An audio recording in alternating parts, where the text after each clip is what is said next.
Hey, my cyber babies, you are watching the Mother Love Show right here on our YouTube channel. This handsome fella is Johnny Greenlaw. He is an independent film director, writer, and actor. He's done everything. I know him look really cute and everything, but don't let him fool you. Him part Jamaican, cause him done 25 things on this movie. What were some of your biggest challenges on shooting Mommy's Box? Well, like you said, I wore many hats, and for me, it came down to the acting part was fine. I had just acted in several plays in New York City. I felt very sharp as an actor, not a problem. Directing, fine. Writing, fine. It was the producing aspect. So I was doing a lot, and it was at the end, I'd get a location, and I had to make sure the location, we left it clean, and I wanted to make sure everyone was fed, and I'm like, wait a minute, but then I have to direct the shots, and then I have to step in front of the camera. So, it was a lot, and we handled it, and I had an amazing crew, an amazing cast. Are you a bit of a control freak, Johnny?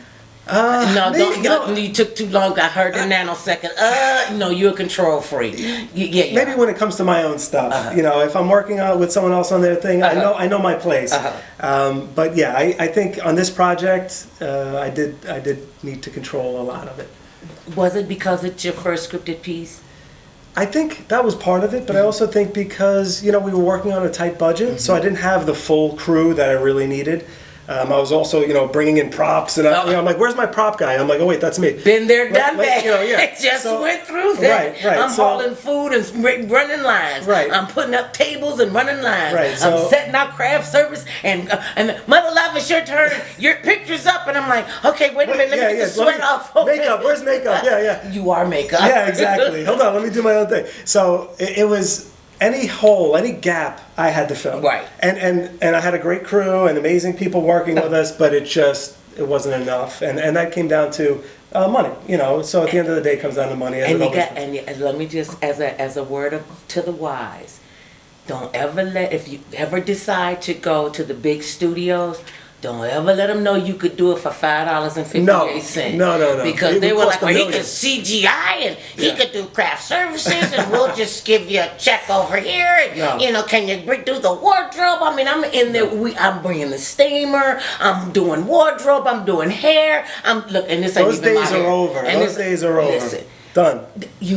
But you like the autonomy of being an independent film I do like the control, and I do. But at the same time, I want to move on to bigger. Could you give it up? Absolutely. Could you give up the control? Absolutely. And let somebody else? No, would you? Which one would you prefer to do? I know that's kind of unfair because that's like saying which one is your favorite child. Yeah, I've always had that producer instinct in me, and I've always been producing because if you don't produce, it's not going to happen, right? So I just do it. But I've really been loving directing because I love telling the story visually. I love working with the actors, being an actor myself, training in theater and all that. For me, working with the actors, directing, I'm focusing on directing now, and I'm working on another film now that touches about some immigration things going on here. Oh, really just put it out there. Look, we're going to tackle all of them.